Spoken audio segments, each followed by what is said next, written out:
Break के बाद एक बार फिर आप सभी का बहुत स्वागत है। नमस्कार, मैं सोनाली और आप देख रहे हैं केकेडी न्यूज। रुक करते हैं 3 बजे की 3 बड़ी खबरों पर, जिनमें सबसे पहली खबर है जो आपको बता दें, चुनावी दौर और 4 जून को थम जाएगा। ये त्योहार भी खत्म हो जाएगा, लेकिन उससे पहले राजनेता कोई कसर नहीं छोड़ना चाहते हैं। राजनीतिक दल जनता को लुभाने के लिए रैलियां कर रहे हैं, जनसभा को संबोधित कर रहे हैं। इसी क्रम में झारखंड भाजपा प्रदेश अध्यक्ष बाबूलाल मरांडी झारखंड के दुमका पहुंचे हैं। इस दौरान बाबूलाल ने कहा कि इस बार झारखंड में सभी 14 लोकसभा सीटें और 1 विधानसभा उपचुनाव बीजेपी जीत रही है। साथ ही झारखंड में सत्ता में बैठे लोगों ने 4.5 साल में क्या काम किया है, ये सवाल भी उठाया और कहा कि ये लोग लूटने में लगे हैं क्योंकि इनको जनता से कोई मतलब नहीं है। आगे क्या कुछ कहा है, देखिए इस खास रिपोर्ट में।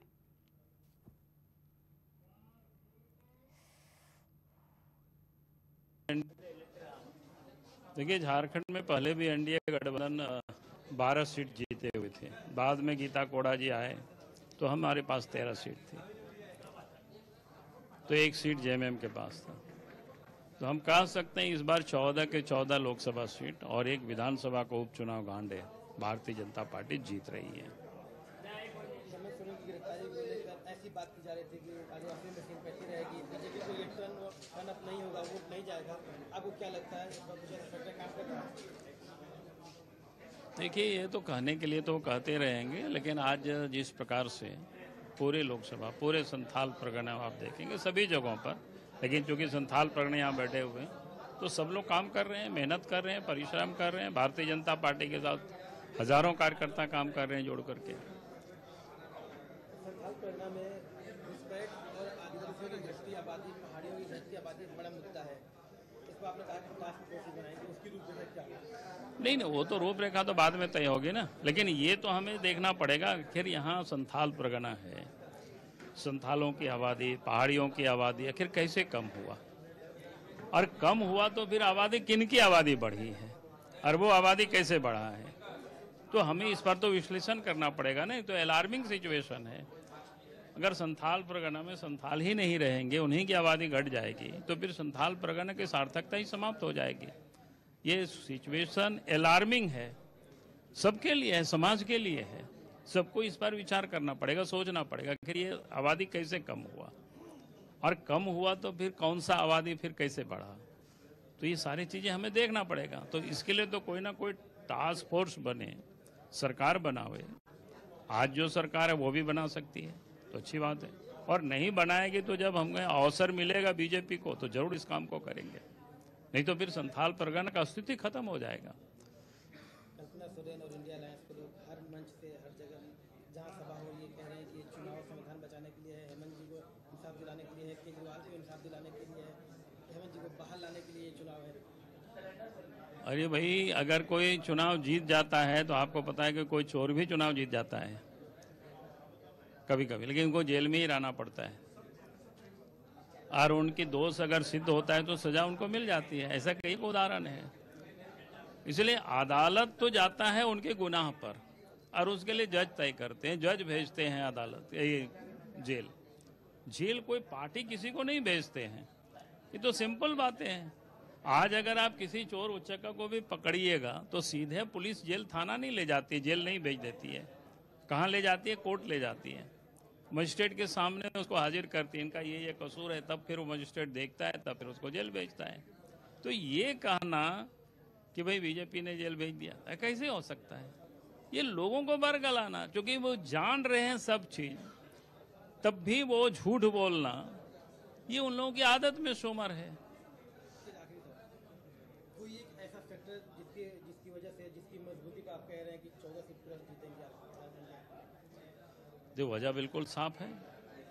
एक तो 10 वर्षों में जो मोदी सरकार की जो कार्यकाल गरीब कल्याण योजना है, फिर देश के लिए जो देश के प्रधानमंत्री ने जो काम किया, और दूसरी तरफ जो लोग झारखंड में सत्ता में बैठे हुए लोगों ने 4.5 वर्षों से क्या काम कर रहे हैं? कमाने में लगे हुए, लूटने में लगे हुए। अब तो नोटों का पहाड़ मिल रहा है।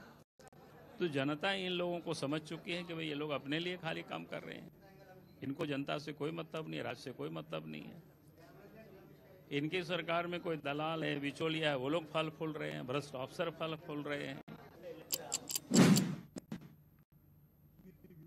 वही रुक करते हैं दूसरी खबर पर, जो आपको बता दें कि लोकसभा चुनाव के आखिरी दिन का मतदान 1 जून का मतदान अभी बाकी है, जिसके लिए पक्ष विपक्ष दोनों ने ही पूरी जी जान लगा दी है और मेहनत भी लगातार कर रही है। इसी क्रम में लोकसभा क्षेत्र में देवरिया चीनी मिल ग्राउंड में बीजेपी उम्मीदवार शशांक मणि त्रिपाठी के पक्ष में केंद्रीय गृह मंत्री अमित शाह ने विशाल जनसभा को संबोधित किया है। बता दें, आखिरी चरण में होने वाले लोकसभा चुनाव प्रचार के लिए बीजेपी ने पूरी ताकत भी झोंक दी है। इसी कड़ी में आज केंद्रीय गृह मंत्री अमित शाह ने विशाल को संबोधित किया। वहीं जनसभा को संबोधित करते हुए उन्होंने कहा कि 5वें चरण के चुनाव में बीजेपी 300 पार कर चुकी है और तभी सरकार बनने का काम पूरा हो चुका है। वहीं इंडिया गठबंधन पर निशाना साधते हुए उन्होंने कहा कि जब बीजेपी 400 पार करेगी तो पता चल जाएगा कि क्या कुछ होने वाला है। आगे अमित शाह ने क्या कुछ कहा है, देखिए इस खास रिपोर्ट में।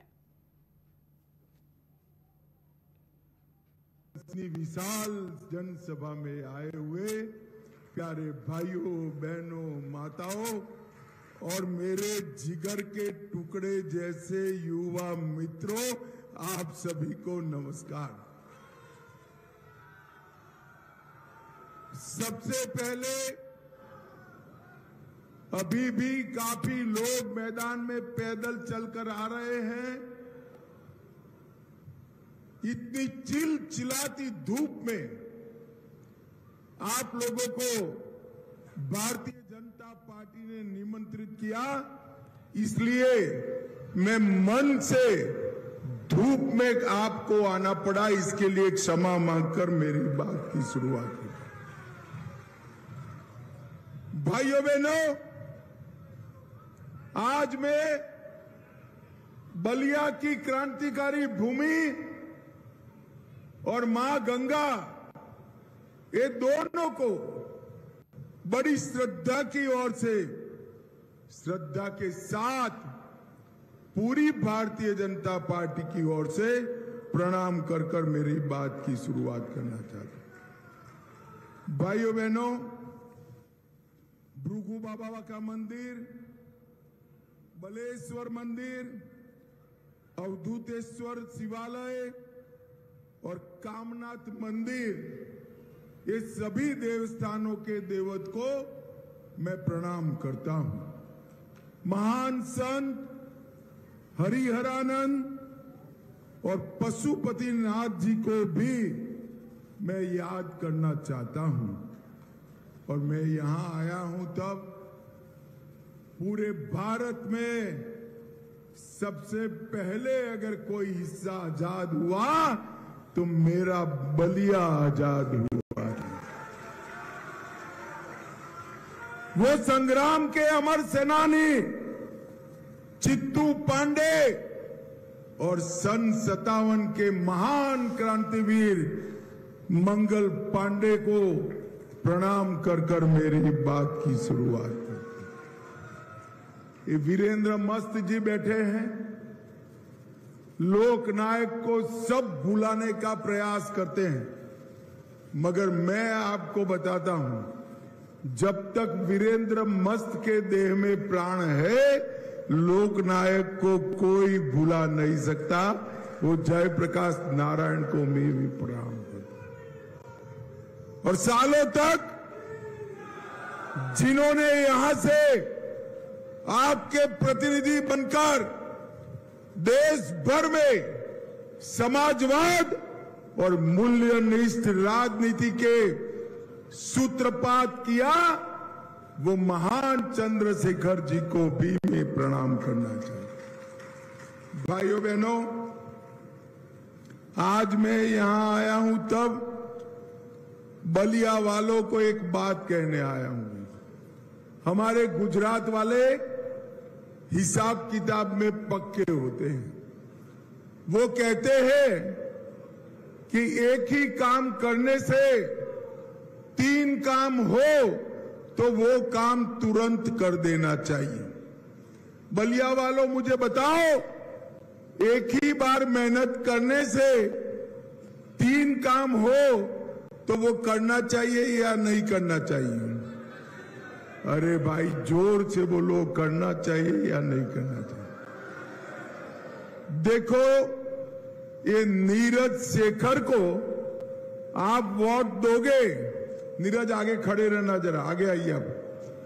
नीरज शेखर को वोट दोगे तो एक ही बार वोट देने जाना पड़ेगा ना, मगर काम 3 होंगे। पहला काम, नीरज सांसद बनेंगे। दूसरा काम, मोदी जी प्रधानमंत्री बनेंगे। और तीसरा काम, चंद्रशेखर जी को श्रद्धांजलि देने का काम भी होगा। तो भाइयों बहनों, एक बार वोट देने से 3 काम हो जाएंगे। आप करोगे या नहीं करोगे? अरे जोर से बोलो, करोगे या नहीं करोगे? भाइयों बहनों, ये नीरज को मैंने भाजपा ज्वाइन कराया है। नीरज को मैंने भाजपा ज्वाइन कराया है। अब पूरा जीवन नीरज भाजपा के सिपाही बनकर रहने वाले हैं। आप उनको चुनकर भेजिए, मोदी जी के हाथ मजबूत होंगे। नीरज शेखर को दिया हुआ एक एक वोट नरेंद्र मोदी को प्रधानमंत्री बनाने के काम में आने वाला है। नरेंद्र मोदी जी को। भाइयों बहनों, एक वोट की बड़ी ताकत, बैठे नीरज जी, नीरज जी, एक वोट की बड़ी ताकत होती है। आपने हमारे मस्त साहब को चुनकर भेजा, एक ही वोट दिया, परिणाम देखिए।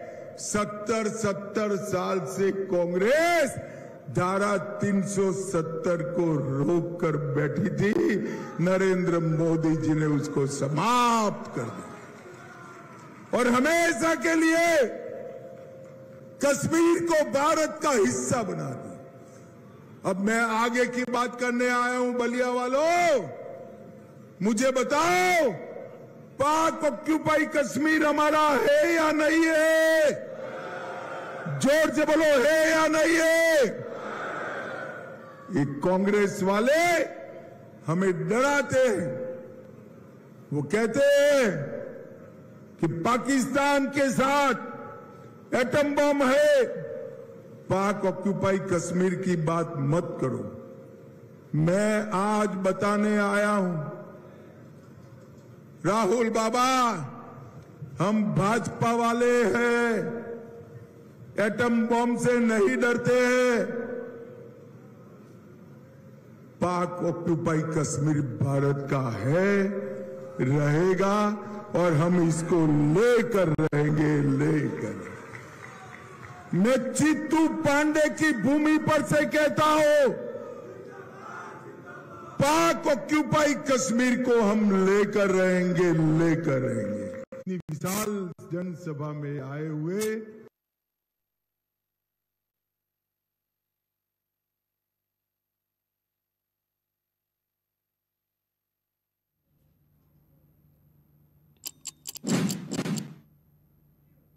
रुक करते हैं तीसरी और सबसे जरूरी खबर पर, जहां आपको बता दें लोकसभा चुनाव का आखिरी दौर चल रहा है, जिसके लिए देश के प्रधानमंत्री समेत अमित शाह और सीएम योगी आदित्यनाथ और गठबंधन के राहुल गांधी, अखिलेश यादव सभी ने जी जान लगा दी है और जान भी झोंक दी है। इसी क्रम में पीएम मोदी पंजाब के होशियारपुर पहुंचे हैं, जहां उन्होंने जनता को संबोधित किया है, साथ ही विपक्ष पर जमकर निशाना भी साधा है।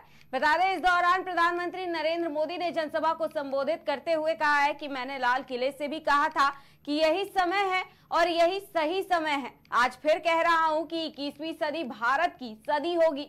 इस दौरान पीएम मोदी ने 10 सालों का बखान करते हुए कहा है कि पिछले 10 सालों में भारत ने जो विकास करके दिखाया है वो अभूतपूर्व रहा है।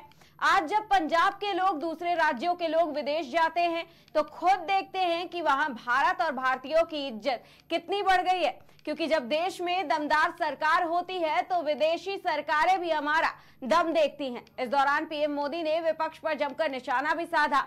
उन्होंने कहा कि कांग्रेस भ्रष्टाचार की जननी है, क्योंकि 60 साल तक कांग्रेस ने कारनामे किए हैं। ऐसा लगता है कि कांग्रेस ने भ्रष्टाचार में डबल पीएचडी कर ली है, और ऐसा लगता है कि कांग्रेस के साथ एक और कट्टर भ्रष्टाचारी पार्टी भी जुड़ गई है। यहाँ तो आमने सामने लड़ने का ड्रामा कर रहे हैं और दिल्ली में एक साथ चुनाव लड़ रहे थे, लेकिन लोग भूले नहीं हैं कि ये झूठवादी पार्टी की पहली सरकार कांग्रेस के समर्थन में दिल्ली में बनी थी। इसीलिए इन्होंने भ्रष्टाचार की जननी कांग्रेस से भ्रष्टाचार के पाठ बराबर पढ़ लिए हैं। उन्होंने आगे कहा कि भ्रष्टाचार की जननी कांग्रेस की गोद से कट्टर भ्रष्टाचारी पैदा हुए हैं। ये लोग कहते हैं कि पंजाब को नशा मुक्त करेंगे, लेकिन इन्होंने आते ही नशे के अपनी कमाई को साधना बना लिया है, आपको बता दें। लेकिन दिल्ली के शराब घोटाले को पूरी दुनिया जान चुकी है और आज दिल्ली से लेकर पंजाब तक इनके कारनामे दुनिया देख रही है। आगे प्रधानमंत्री नरेंद्र मोदी ने क्या कुछ कहा और विपक्ष पर किस तरीके से निशाना साधा, देखिए इस खास रिपोर्ट में। आपको याद होगा, मैंने लाल किले से कहा था, यही समय है, सही समय है, और आज फिर कह रहा हूं, 21वीं सदी भारत की सदी होगी।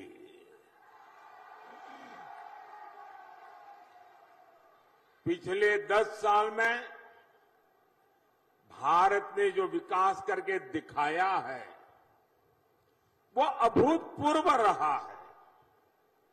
आज जब पंजाब के लोग, दूसरे राज्यों के लोग विदेश जाते हैं तो खुद देखते हैं कि वहां भारत और भारतीयों की इज्जत कितनी बढ़ गई है। जब देश में दमदार सरकार होती है तो विदेशी सरकारें भी हमारा दम देखती है। और वीरों की इस धरती पंजाब से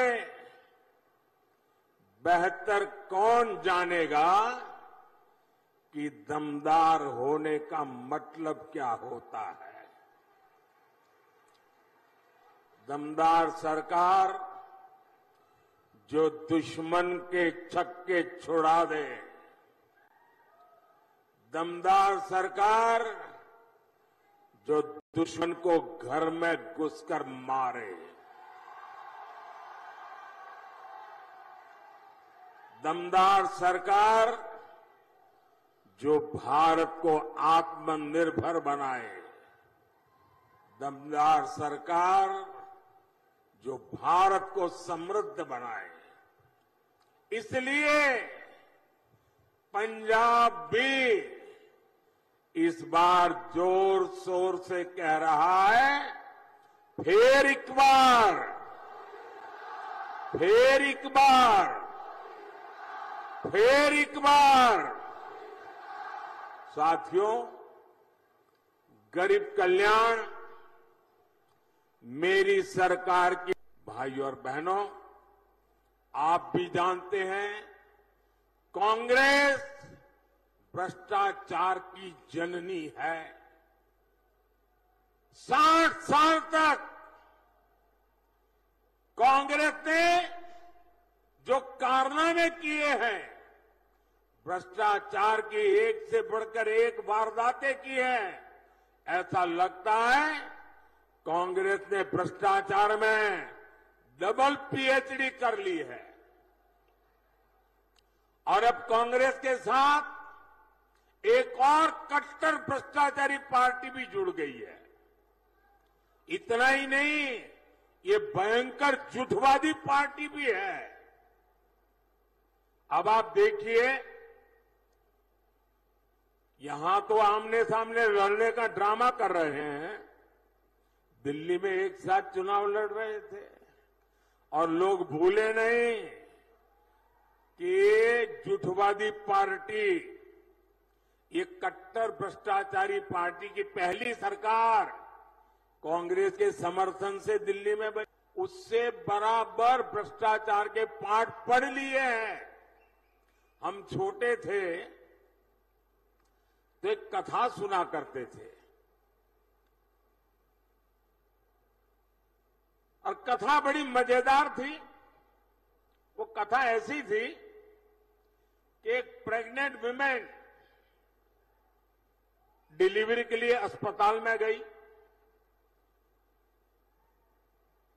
और बेटे का जन्म हुआ, लेकिन जो नर्स वो डिलीवरी करवा रही थी वो ढूंढने लगी चारों तरफ, उसकी अंगूठी कहीं खो गई थी। वो रोने लगी, अरे मेरी अंगूठी कहां गई, अंगूठी कहां गई।